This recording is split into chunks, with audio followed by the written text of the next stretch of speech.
Ouais.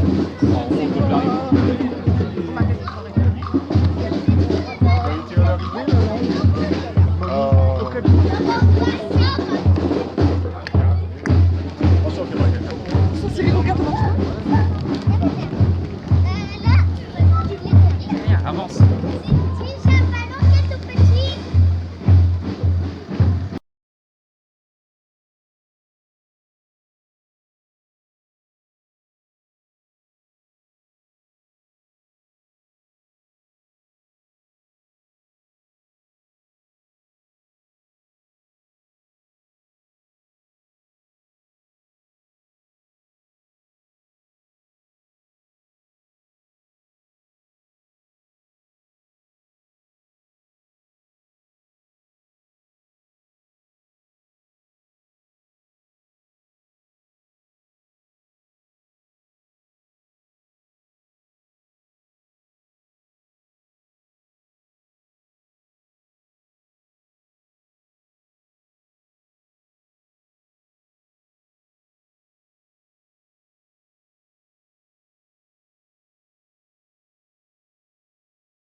Les hostilités de la Seconde Guerre mondiale prenaient fin en Europe.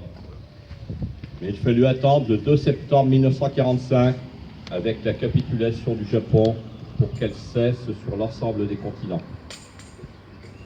Le 8 mai 1945, la France et l'Europe, dont la reconquête de la liberté avait commencé plusieurs mois auparavant, s'apprêtaient à retrouver la paix dans ce combat terrible qui avait opposé le nazisme aux valeurs démocratiques. Celle-ci venait de triompher. Tout au long du cycle commémoratif du 70e anniversaire de la Seconde Guerre mondiale, qui a pris fin l'an dernier, la France, avec force, a rendu hommage aux femmes et aux hommes qui ont permis la libération et la victoire. Certains avaient fait le choix de la France libre sur tous les continents. Les forces françaises libres et ces soldats venus d'Afrique n'ont cessé de combattre pour la liberté de la France. Leur souvenir fut particulièrement honoré lors de la commémoration de la libération de la Corse le 4 octobre 2013 et celle du débarquement en Provence le 15 août 2014. Leur combat avait été mené aux côtés des Alliés venus libérer la France par le débarquement en Normandie. La République française a exprimé le 6 juin 2014 la reconnaissance éternelle à ces 19 pays grâce à qui nous vivons en paix et en sécurité aujourd'hui. La lutte fut aussi menée de l'intérieur, dans l'ombre de la clandestinité et de la répression nazie.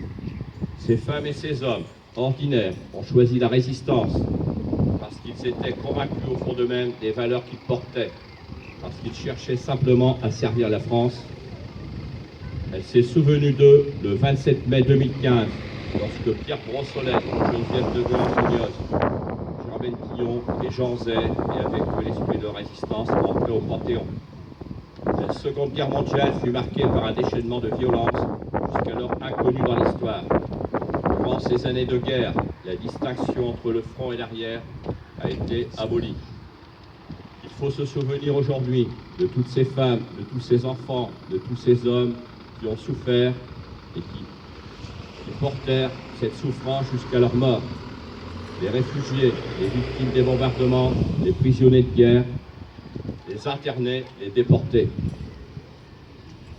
Ces mémoires de courage et de souffrance doivent continuer à vivre au-delà des commémorations, à vivre dans les lieux qui les incarnent, tels que les plages du débarquement, le Mont Valérien, le camp de Skoutov, la prison de Montluc, le mémorial de la déportation et celui de la Shoah. Bientôt celui du Mont Faron et aujourd'hui celui du mémorial des civils dans la guerre à Falaise en Normandie, inauguré le 8 mai 2016. En ce 71e anniversaire de la fin des combats de la Seconde Guerre mondiale, il ne faut pas cesser de visiter et d'arpenter ces lieux qui nous rappellent aussi que toutes ces souffrances et de tous ces courages est née l'Europe libre et en paix, un héritage dont nous devons rester les gardiens vigilants. Merci.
allez hop, comme vous voulez. Allez, starter les ballons.